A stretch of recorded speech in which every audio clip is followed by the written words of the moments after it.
नमस्कार, आप देख रहे हैं 5 की बात और मैं हूं नगमा। सबसे पहले बात उत्तर प्रदेश की राजनीति की, जहां पर काफी हलचल मची हुई है, खास करके जब से कल योगी आदित्यनाथ के शिव प्रसाद मौर्य के घर गए और समाजवादी पार्टी नेता अखिलेश यादव ने एनडीटीवी से बातचीत में ये कहा है कि उत्तर प्रदेश में बीजेपी बिल्कुल हार रही है और 350 सीटों के साथ वो सरकार बनाएंगे। उत्तर प्रदेश में निश्चित तौर पर बीजेपी की हार होगी। 2022 में बाबा मुख्यमंत्री को हटाने का चुनाव, ये अखिलेश यादव का कहना है। बीजेपी दूसरों को लड़ाती है, अब खुद के घर में लड़ाई है बड़े दलों के साथ। अखिलेश यादव का कहना है कि उनके गठबंधन का अनुभव अच्छा नहीं रहा है, इसलिए वो छोटे दलों को साथ लेकर लड़ेंगे और सरकार बनाएंगे और समाजवादी पार्टी को स्पष्ट तौर पे बहुमत मिलेगा। 350 सीटें जीतने का अनुमान है। कांग्रेस की कोई ताकत नहीं है, बीजेपी को नहीं हरा सकती कांग्रेस। बसपा के कई नेता समाजवादी पार्टी के साथ हैं और वो हर वर्ग को प्लेटफॉर्म देगी समाजवादी पार्टी।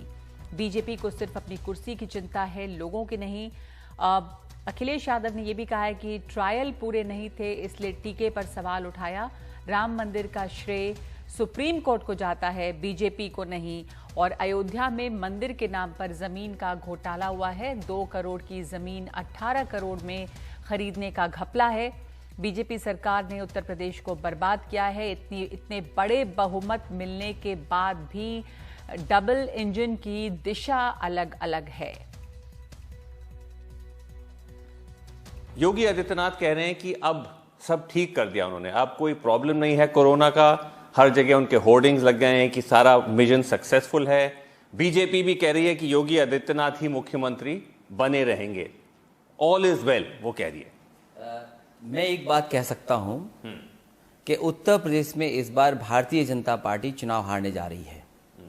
कोई सरकार ऐसी होगी कि अचानक कह दे कि लॉकडाउन हो गया, लोगों को चलने के लिए मजबूर कर दिया हो, उसके बाद ये दूसरी वेव आई, अब होर्डिंग लग गए हैं, इसमें भी बड़े पैमाने पर लोगों की जान गई है जी। सरकार अभी भी आंकड़े छिपा रही है। अगर हम 1 महीने का पॉलिटिकल एक्टिविटीज देखें तो लखनऊ में बैठक, दिल्ली में बैठक, इन्हें जान गई उसकी परवाह नहीं है। लोग जो परिवार के जान चली गई जिनकी कोविड में, उसकी परवाह नहीं, केवल इन्हें कुर्सी की चिंता है। आप कह रहे हैं कि नाराजगी योगी सरकार के खिलाफ है, योगी आदित्यनाथ के खिलाफ है, लेकिन अगर मोदी जी आते हैं, कैंपेन करते हैं, उनके नाम से अगर वो वोट्स मांगते हैं, मोदी क्या आप मोदी फैक्टर को भी नकार रहे हैं उत्तर प्रदेश में? मैं आपसे ये जानना चाहता हूं कि दिल्ली से एक बहुत अनुभवी अधिकारी भेजे गए थे, वो शायद उत्तर प्रदेश को विकास के रास्ते पे लाते। दिल्ली से भेजे गए थे, नौकरी छुड़वा के भेजे गए थे। AK शर्मा जो बीजेपी के जो प्राइम मिनिस्टर के सेक्रेटरी, दिल्ली वाले लोग उसको मंत्री नहीं बनवा पाए। ये दूसरों के घर में झगड़ा कराने वालों के अपने घर में झगड़ा हो गया। और इतना अच्छा माहौल जहां बीजेपी को हराएगी, इसलिए हमें गठबंधन की जरूरत नहीं है। आप कह रहे हैं कि घर में भी अभी भी आग लगी हुई है, वो तो बाहर से कह रहे हैं कि सब कुछ निपट लिया है, योगी जी ही मुख्यमंत्री रहेंगे, we are all behind Yogi ji. मुख्यमंत्री कौन बनेगा, बीजेपी के लोग कह रहे हैं, उनके स्टेटमेंट भी आए हैं, लेकिन उत्तर प्रदेश की जनता चाहती है ये सरकार इसलिए हटे क्योंकि इसने भ्रष्टाचार बढ़ाया, अन्याय बढ़ा इस सरकार में, और जितना भी समाजवादी सरकार में विकास चल रहा था सब विकास को रोक दिया। क्या अलायंस के लिए आप, जिस तरह से आप पहले भी लड़ चुके हैं, आप last elections, Lok Sabha elections you fought with Mayawati, उससे पहले असेंबली इलेक्शंस विद कांग्रेस, इस बार क्या आप अकेले लड़ने का सोच रहे हैं या विद इन अलायंस? मेरा अनुभव बड़े दलों से अच्छा नहीं रहा, इसलिए बड़े दलों से कोई गठबंधन समाजवादी पार्टी नहीं करने जा रही है। जो उत्तर प्रदेश के छोटे दल हैं जिनसे मेरा संपर्क है, इधर बैठक हुई और बातचीत हुई है, उन लीडर्स को और उन दलों को साथ लेकर के आने वाले समय में चुनाव समाजवादी पार्टी लड़ेगी और बहुमत की सरकार से ज्यादा। अच्छा, मैंने ये 350 की सीट का टारगेट तय किया है। बट उससे क्या अखिलेश रिस्क है कि वोट 3 कॉर्नर या 4 कॉर्नर हो जाएगा? मैं कहता हूं ये इतना अच्छा हुआ कि जनता को एक ही फैसला लेना है कि भारतीय जनता पार्टी ने उत्तर प्रदेश को बर्बाद किया है और समाजवादी सरकारों में उत्तर प्रदेश का विकास हुआ।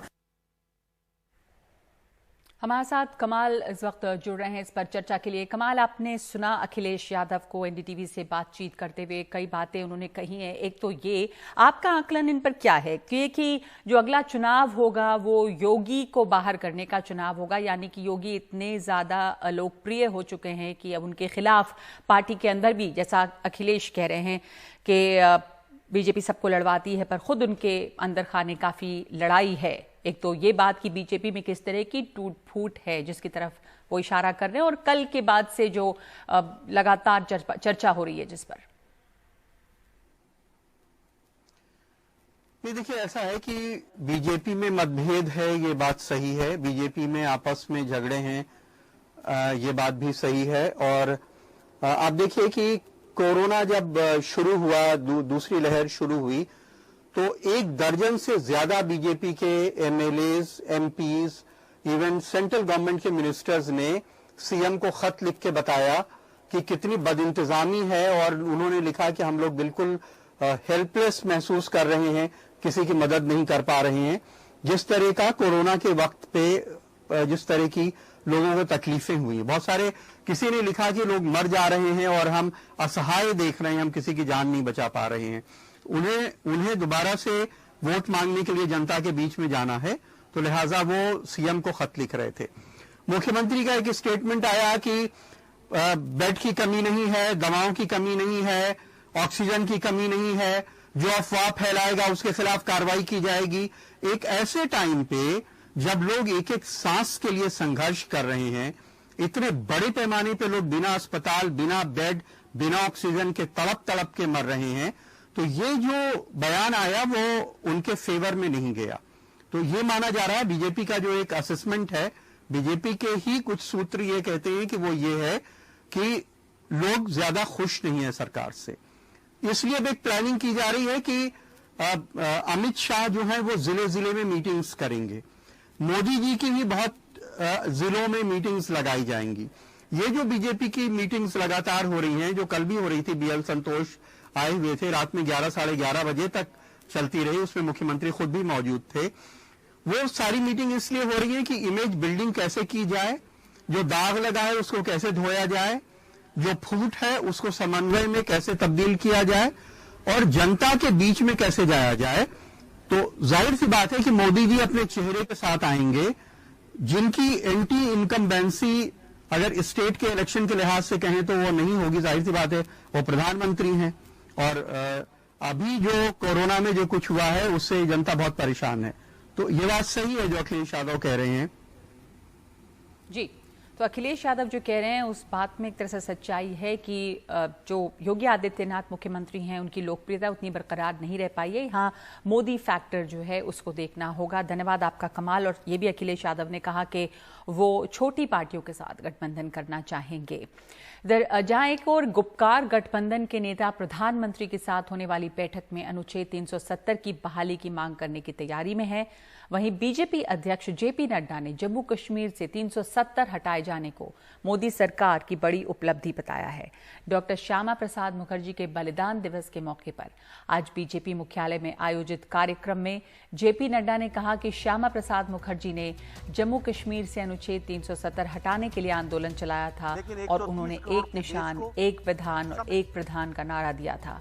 नड्डा ने कहा कि उनको सच्ची श्रद्धांजलि ये होगी कि हम उनके बताए रास्ते पर चलें और उनके विचारों को आगे बढ़ाने का काम करें। सराहनीय है, उसके लिए मैं उनको बहुत बहुत बधाई देता हूं, और निश्चित रूप से उनके नेतृत्व में पिछले कई हफ्तों से ये चिंता जताई जा रही है कि कोरोना की तीसरी लहर बच्चों को ज्यादा प्रभावित कर सकती है। इस तरह की चिंताओं के बीच भारतीय रिसर्च ने एक स्टडी में ये पाया है कि खसरा यानी कि मीजल्स की वैक्सीन बच्चों को कोरोना संक्रमण से सुरक्षा दे सकती है। पुणे में हुए इस अध्ययन में खसरे की वैक्सीन को कोरोना के खिलाफ 87% प्रभावशाली बताया गया है। मीजल्स का टीका बीते 35 वर्षों से भारत के टीकाकरण कार्यक्रम का हिस्सा रहा है। 9 माह और 15 माह पर ये वैक्सीन दी जाती है। In 2020 March, it was found that the COVID pandemic is starting in India, and at that time, The thing is that the pediatric population was least affected, and why it was affected least, that was to be thought. So I thought that the childhood vaccination might be protecting. So two important vaccinations, one was BCG and second was MMR. And to our surprise, it was found out that the measles vaccination hemagglutinin antigen has some similarity with corona S spike, COVID S spike. And also rubella vaccine amino acid sequence has got 29% similarity with COVID amino acid sequence. So it might give protection. That's why this research was planned. 548 candidates were taken. In that 50% were RT-PCR negative, 50% were RT-PCR positive. And we made further two groups, unvaccinated and vaccinated. And we found that its effectiveness ranging up to 87%. So this is a good news. So now we should get double blind and triple blind clinical trials to confirm these findings. और ये जो research है ये पुणे में किया गया। हमारे साथ पूजा भारद्वाज जुड़ी हैं फोन लाइन पे। मीजल्स का टीका, इसके खिलाफ 87% अगर कामयाब हो सकता है, प्रभावशाली हो सकता है पूजा, तो ये एक बड़ी खबर होगी, बच्चों के लिए राहत की खबर होगी। इस स्टडी की डिटेल्स और क्या आई हैं और ये इनसे क्या बातें साफ हुई हैं, कितने समय में ये स्टडी की गई है, तो आपके पास क्या इसका विस्तार है? जी नब्बा, ये बीजे गवर्नमेंट मेडिकल कॉलेज है पुणे का, वहां पर ये स्टडी हुई है और 548 बच्चे इसके लिए चुने गए थे, इसमें शामिल थे 1 से 17 साल की उम्र के। इनमें इनको दो समूह में बांटा गया। इसमें RT-PCR नेगेटिव, RT-PCR पॉजिटिव बच्चे थे, इनमें से वैक्सीनेटेड और अनवैक्सीनेटेड बच्चे थे। तो इस तरह से दो समूह बनाया गया और इन पर ये पूरा अध्ययन किया गया है। इसमें इसलिए इसकी जरूरत, जैसा कि इस वक्त जो लीड रिसर्चर थे नीलेश गुरेज जो बात कर रहे थे, उन्होंने ये बताया था कि जब पहली वेव के दौरान हमने देखा कि बच्चों पर इसका असर नहीं नजर आया, तो उसकी वजह हमने समझने की कोशिश की और ये देखा कि इसमें वैक्सीनेशन का भी एक बड़ा हाथ हो सकता है। जो बच्चों में वैक्सीन दी जाती है और खास तौर से BCG और मीजल्स को लेकर उन्होंने अध्ययन करने की कोशिश की और शुरुआत मीजल्स से की। तो इसको लेकर जो अध्ययन हुआ है उसमें उन्होंने 87% एफिकेसी की मानी है कि तो इस तरह से ये नहीं है कि आपको कोरोना से बचाया जाएगा, लेकिन जो उसकी सिवियरिटी है, जो उसका प्रभाव है, वो कम काफी नजर आया है इन पे। और इसके अलावा हमने बाकी एक्सपर्ट से भी बात करने की कोशिश की, उनकी तरफ से भी, हालांकि इस पे एक गहन और रिसर्च की और ट्रायल की जरूरत है। ये खुद रिसर्चर्स भी कह रहे हैं कि इसको एक रैंडम क्लिनिकल ट्रायल की जरूरत होगी इस रिसर्च की। लेकिन जो बाकी एक्सपर्ट्स भी हैं वो जरूर ये मान रहे हैं कि जिन्होंने 2 डोज लिया है मीजल्स का, उसमें जो सिवियरिटी है वो कम नजर आई है। जो डॉक्टरों की जो टीम है उनका ये भी कहना है, रिसर्चर्स की टीम का, कि इसके 3 डोजेस ज्यादा इफेक्टिव हो सकते हैं। जो पहला डोज है वो 9 महीने में दिया जाता है बच्चों को, दूसरा 15 महीने में, और जो तीसरा है वो 4 से 5 साल के बच्चों को दिया जाना है। तो बहुत सारे ऐसे पेरेंट्स हैं जो एक वैक्सीन दिलवाकर उसके बाद बच्चों को नहीं दिलवाते। ये ज्यादा शिकायत डॉक्टर्स की तरफ से कही जाती है। तो ऐसे तमाम बच्चे जिनको पहली डोज दी गई है, दूसरी नहीं मिली है या तीसरी नहीं दी गई है, तो उनके लिए ये एक्सपर्ट्स चाहते हैं कि जल्द से जल्द कुछ अगर ट्रायल हो और उसके बिना पे अगर ये कोशिश की जाए कि जिन बच्चों का वैक्सीनेशन नहीं हुआ है मीजल्स का, अगर उन्हें दिलवाया जाए, तो ये पूरी संभावना है कि शायद उनमें जो कोविड की सिवियरिटी है वो कम होगी। तो बहुत सारे ऐसे बच्चे आप देखिए कि एक डोज के बाद उन्होंने दूसरा डोज नहीं लिया है, लेकिन सरकार ने 2017 के बाद से 2 डोजेज इसके कर दिए थे और जो एक्सपर्ट की टीम है वो तीसरे डोज की भी बात कर रही है। लेकिन सरकार की तरफ से जो अभियान है वो 2 डोजेज का चल रहा है, लेकिन बहुत सारे बच्चों ने सिर्फ 1 डोजेज ही लिया है। तो उनकी कोशिश है कि जल्द से जल्द ये बात लोगों तक जाए और जिन्होंने डोजेज नहीं लिए हैं मीजल्स के, वो कोशिश हो कि उनको दी जाए। जी धन्यवाद आपका पूजा। तो मीजल्स के टीके से उम्मीद जगी है बच्चों को कोविड से बचाने की, और कोरोना के डेल्टा प्लस वेरिएंट ने सरकार की चिंता बढ़ा दी है। डेल्टा प्लस वेरिएंट को वेरिएंट ऑफ कंसर्न की श्रेणी में शामिल किया गया है। सूत्रों के मुताबिक अब तक देश में इस वेरिएंट के 40 से ज्यादा मामले सामने आए हैं, जिनमें 16 महाराष्ट्र के जलगांव और रत्नागिरी में हैं, मध्य प्रदेश में 6, केरल में 3, तमिलनाडु में 3, पंजाब, आंध्र प्रदेश और जम्मू में एक मामले हैं। विशेषज्ञों को डर है कि डेल्टा प्लस वेरिएंट कोरोना की तीसरी लहर की वजह बन सकता है। स्वास्थ्य मंत्रालय ने इसे लेकर महाराष्ट्र, केरल और मध्य प्रदेश को एडवाइजरी जारी की है। जिन जिलों में डेल्टा प्लस वेरिएंट मिले हैं वहां तुरंत कंटेनमेंट जोन बनाने और टेस्टिंग और टीकाकरण बढ़ाने के निर्देश दिए गए हैं। स्वास्थ्य मंत्रालय के अनुसार कोरोना का डेल्टा प्लस वेरिएंट अभी भारत सहित 9 देशों में है।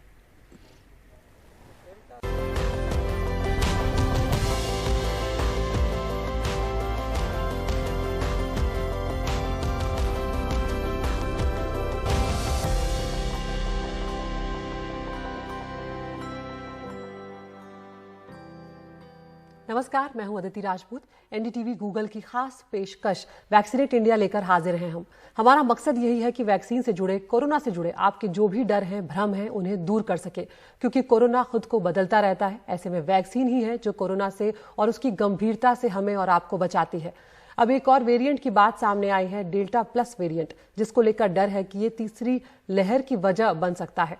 हमारे साथ इस पर बातचीत करने के लिए जुड़ रहे हैं खास मेहमान डॉक्टर अरविंद कुमार, चेयरमैन है institute of chest surgery Medanta अस्पताल के। डॉक्टर अरविंद, बहुत शुक्रिया, आपने वक्त निकाला हमारे लिए। अभी डॉक्टर अरविंद, दूसरी लहर को गए हुए कुछ ही दिन हुए हैं और अब नए वेरिएंट डेल्टा प्लस का नाम सामने आया है, इसे लेकर क्या जानकारी मिल रही है? देखिए, सबसे पहले जो इंग्लैंड में पहला म्यूटेंट आया था जिसको अल्फा का नाम दिया गया था, फिर साउथ अफ्रीका में आया, फिर ब्राजील में आया, उसके बाद हमें पता लगा कि जो अप्रैल और मई में हमारे यहाँ महाराष्ट्र से शुरू करके बाकी देश में जो लहर आई थी वो डेल्टा वेरिएंट की वजह से थी। और उसी की जांच में ये आगे निकला कि डेल्टा का भी एक माइनर म्यूटेशन और हो गया है जिसको डेल्टा प्लस कहा जा रहा है। तो डेल्टा तो हमारे सेकेंड लेयर के लिए काफी हद तक रिस्पॉन्सिबल था और ये यहां से बाहर भी चला गया है। और इनफैक्ट यूरोप में जो इस समय एक थर्ड लहर की बात की जा रही है उसके पीछे काफी हद तक ये डेल्टा रिस्पॉन्सिबल है। जो डेल्टा प्लस है, जो इसी में एक माइनर म्यूटेशन हुआ है, वो भी हमारे देश में कई जगहों पे देखा गया है। डेल्टा और डेल्टा प्लस के क्लिनिकल बिहेवियर में कितना ज्यादा फर्क है ये अभी क्लियर नहीं है, क्योंकि दोनों ही बहुत ज्यादा इन्फेक्शस हैं और दोनों के ही का ही हाथ हमारी सेकेंड वेव के पीछे था। तो यह एक सिग्निफिकेंट डेवलपमेंट है जिसको बहुत क्लोजली वॉच किया जाना जरूरी है। बिल्कुल, तो अभी उसको लेकर बहुत ज्यादा जानकारी नहीं और हमारे देश में भी उसके कुल 22 मामले ही डॉक्टर साहब अभी सामने आए हैं। लेकिन कम से कम यहाँ पर ये बात तो साफ है डॉक्टर साहब कि नए वेरिएंट के अभी जो मामले कम है, लेकिन जितनी जल्दी ज्यादातर लोगों को वैक्सीन लग जाए उतना ही इसके फैलने का खतरा जो है वो कम होगा। बिल्कुल ठीक कहा आपने। हम खुद कई दिनों से, कल भी मैंने एनडीटीवी पे यही कहा था कि इस समय हम सबकी एक जिम्मेदारी है अपने लिए, अपने परिवार के लिए और सबसे ज्यादा अपने देश के लिए कि ज्यादा से ज्यादा लोग निकल करके जल्दी से जल्दी अपने को वैक्सीनेट कराएं। और दूसरा, वैक्सीनेशन के साथ साथ हमें कोविड संयम यानी कोविड एप्रोप्रिएट बिहेवियर यानी मास्क लगाना, दूरी रखना, भीड़ एक कमरों में ना इकट्ठा करना और हैंड हाइजीन, ये चारों चीजें हमें करते रहना है। क्योंकि डेल्टा प्लस या कोई नया वेरिएंट जो कल को आ जाए, हमें कब हिट कर देगा हमें कुछ नहीं पता। सतर्क रहना हमारी सबसे बड़ी जरूरत है और वैक्सीनेशन लगवाना हमारी सबसे बड़ी ड्यूटी है। बिल्कुल डॉक्टर साहब, यहाँ पर जो लोग अभी वैक्सीन लगवा रहे हैं, शुरुआती दिनों में किस तरह की सावधानियां रखी जानी चाहिए? क्योंकि कहा जाता है कि शुरुआती दिन में बॉडी जो है वो थोड़ी संवेदनशील हो जाती है वैक्सीन लगने के बाद। नहीं, ये बिल्कुल गलत है कि वैक्सीन लगवाने के बाद आपकी बॉडी कमजोर हो जाती है। कुछ नहीं है, केवल 2-3 दिन आपको हल्का सा बुखार, जोड़ों में दर्द, कुछ थकान रहना, ये सब चीजें हो सकती हैं जो पैरासिटामोल टैबलेट लेने, रेस्ट करने और पूरी मात्रा में पानी और खाना वगैरह लेने से बिल्कुल ठीक हो जाती है। उसके बाद आपको किसी तरह का स्पेसिफिक प्रिकॉशन नहीं चाहिए। हाँ, कोविड संयम वो हर हालत में वैक्सीनेशन के बाद भी बरतना है, ये सबसे अहम बात है। बिल्कुल, तो जिस तरह से डॉक्टर साहब बता रहे हैं यहाँ पर कि चाहे कोई सा भी वेरिएंट आए कोरोना का, चाहे वो डेल्टा हो, डेल्टा प्लस हो या कोई और भी अगर वो अपने आप को म्यूटेट कर लेता है, अगर हम सावधानियां बरतेंगे तो कोई भी वेरिएंट हमें परेशान नहीं कर सकता, हम तक नहीं पहुंच सकता। और जितनी जल्दी वैक्सीन लगवा ले उतनी ही ज्यादा हम उसकी गंभीरता से अपने आप को और अपने परिवार वालों को, अपने समाज को बचा सकते हैं। डॉक्टर अरविंद कुमार, आप हमसे जुड़े और ये अहम जानकारियां साझा की, इसके लिए आपका बहुत बहुत शुक्रिया।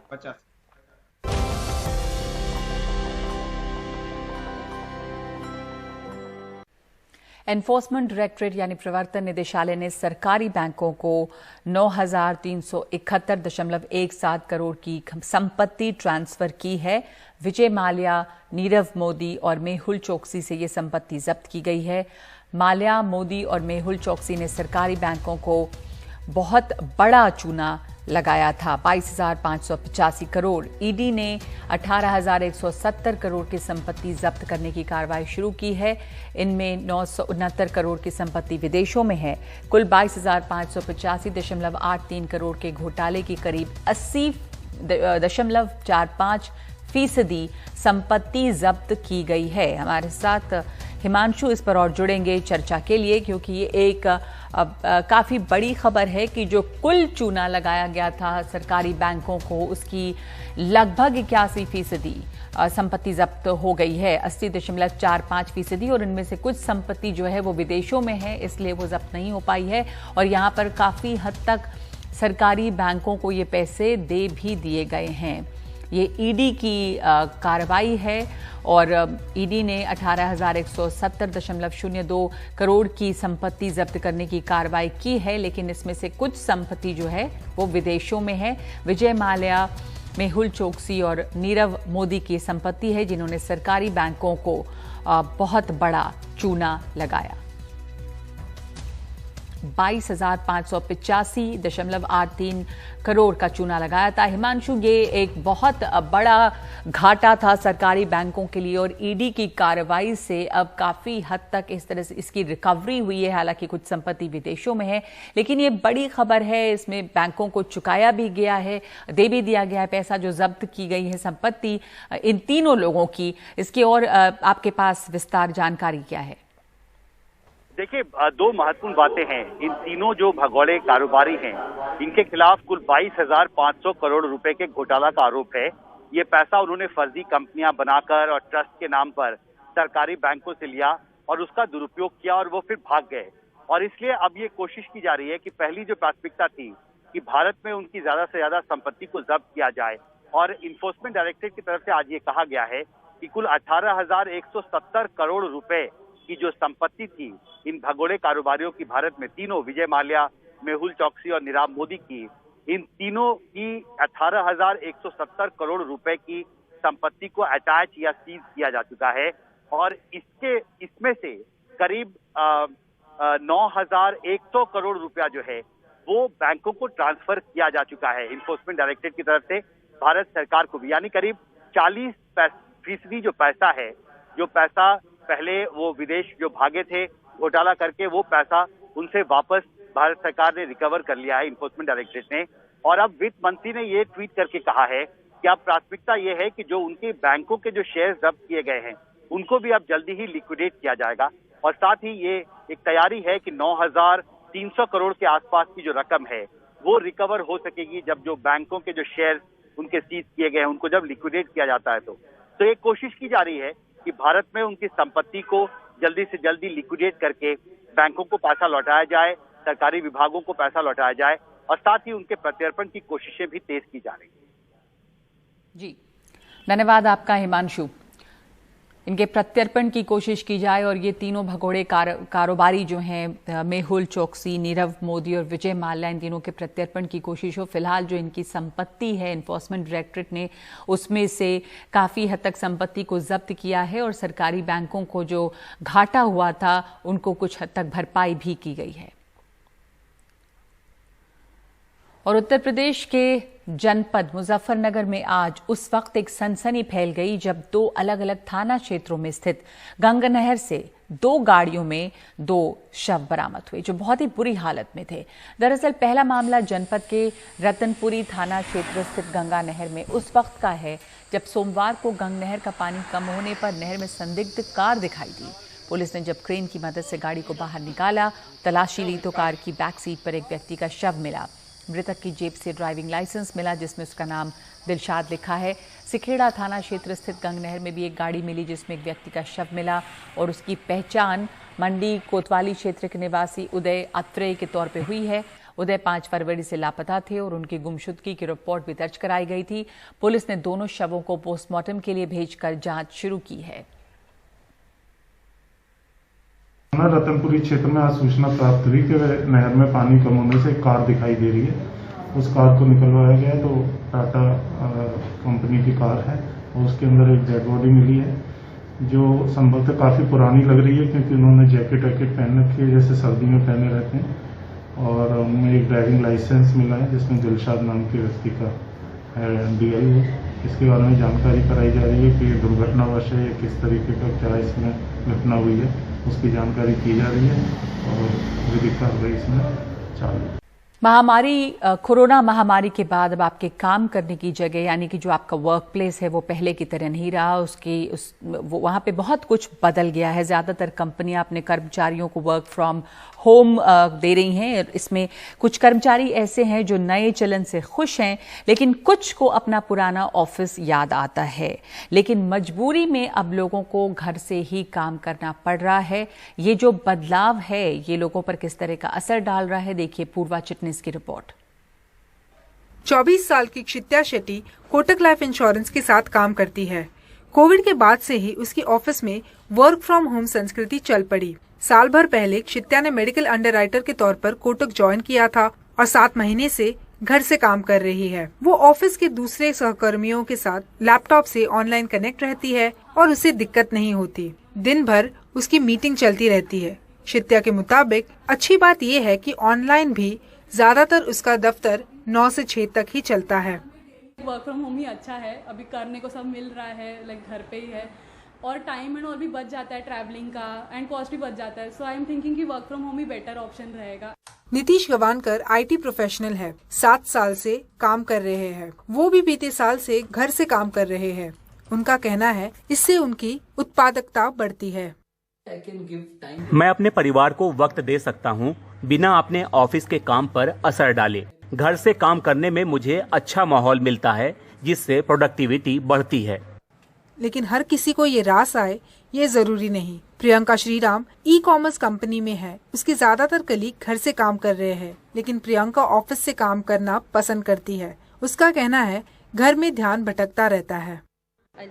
मुझे ऑफिस से काम करना पसंद है। ये काम करने के लिए सुविधाजनक है। मैं अपने परिवार के साथ रहती हूँ। यहाँ पर हर समय 5 से 6 लोग रहते हैं। मुझे यहाँ सहज महसूस नहीं होता। इंडीड इंडिया ने एक सर्वे किया है जिससे पता चलता है कि वर्क फ्रॉम होम उभर रहा ट्रेंड है और कंपनियां दूर दराज के लोगों को भी अब नियुक्त कर पा रही है। सर्वे के मुताबिक अप्रैल 2020 के मुकाबले अप्रैल 2021 में 967% वर्क फ्रॉम होम बढ़ा है। हालांकि 67% भारतीय कंपनियां घर से काम करना पसंद नहीं करती और 70% मजदूरी कंपनियां भी इसे पसंद नहीं करती। ज्यादा से ज्यादा कंपनियां अपने कर्मचारियों को चुनाव का अवसर देंगी। कुछ काम ऑफिस में करना चाहते हैं या पूरा काम बाहर करना चाहते हैं। जाहिर है ये ऑफिस में उनके काम पर निर्भर करेगा। कोरोना महामारी के चलते अलग अलग काम करने के तरीके सामने आ रहे हैं। एक हाइब्रिड मॉडल भी सामने आ रहा है जहां पे लोग दफ्तर से या फिर घर से काम कर सकते हैं और अगर सर्वे की माने तो आगे जाके यही तरीका लोग पसंद भी करेंगे। मुंबई से कैमरा पर्सन अशोक महाडिक और प्रवीण जी रोहित के साथ पूर्वा चिटनिस, NDTV इंडिया।